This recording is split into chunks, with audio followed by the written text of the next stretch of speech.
vibe, cause we good over here. This droid can't be destroyed, I'm immune to despair. Now I'm setting my intentions, I learned from all my lessons. Took a minute to get the message, but it's finally clear. You've been hating all day and hating all night, worrying and whining, both waste your life. But if you take your time and focus on what's right, you would notice. Yo, what's up, YouTube? Back at you with another video. On today, we're going to chop it up about Deebo Samuels.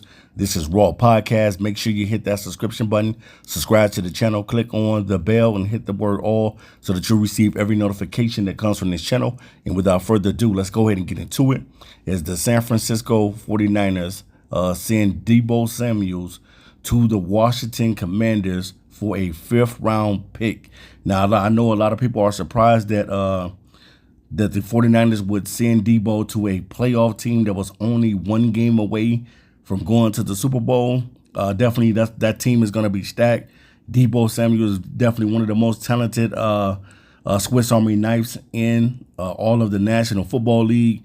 And we know when Deebo Samuel is healthy and he's not injured, Deebo is a threat on the field, man. From running the ball to being able to catch the football, Deebo Samuels is definitely that guy. But Deebo kind of slowed down a little bit this season, man. His stats was this year, he had 51 receptions for 670 yards to go along with 3 touchdowns, and average per catch was 13.1. Now, Deebo Samuels, I'm going to say this about Deebo. His best season came in 2021 when he caught 77 balls for about 1,405 yards to go along with 6 tutties.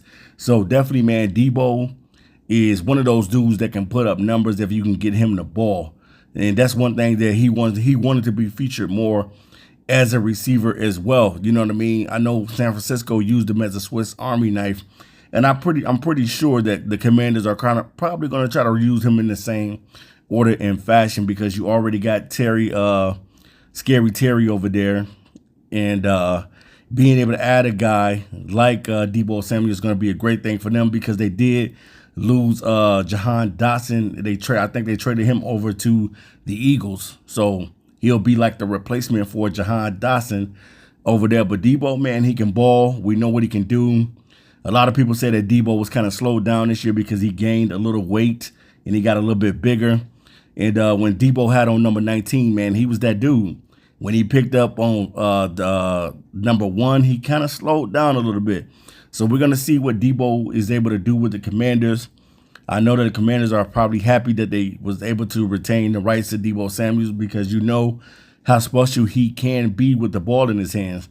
And being able to play with Scary Terry and take a little bit pressure off of this team, man, Washington is going to be that real deal, man.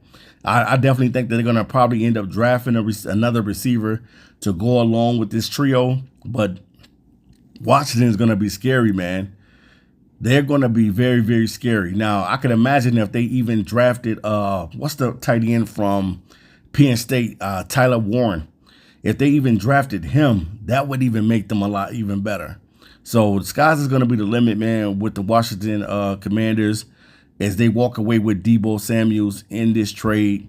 Definitely, I think that it was a good trade for Deebo to be able to go to a playoff team and not get just traded to any team, but going to a team that definitely is going to be hardworking.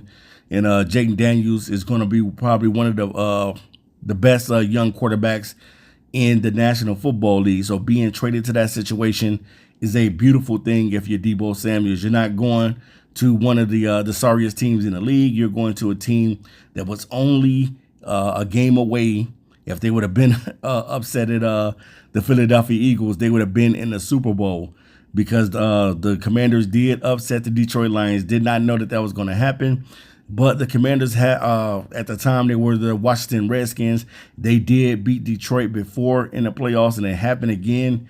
And I didn't think it was going to be like that, but they pretty much came into Detroit and just pretty much dog walked Detroit in that game, man. Did not know that that was going to happen.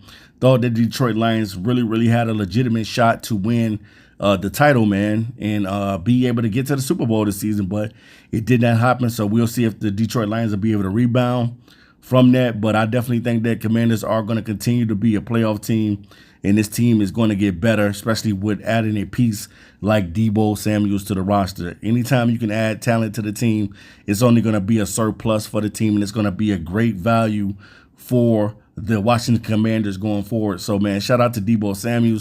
Shout out to the 49ers for giving him a legitimate shot to be able to play with a playoff team, man, because normally you don't get traded to a playoff contender. Normally they would probably trade you over to the Las Vegas Raiders or something like that. But they decided to keep him in conference. So they probably have to play the Commanders in the regular season. So if they do, that's going to be a box office game. And I can't wait to see it, man. Deebo versus the San Francisco 49ers, man. So shout out to the 49ers for giving Deebo an opportunity to play with a playoff contender. And shout out to the Commanders for making the trade. All right, guys, this is Raw Podcast. I'll be back to you soon with another video. I'm out of here. Peace.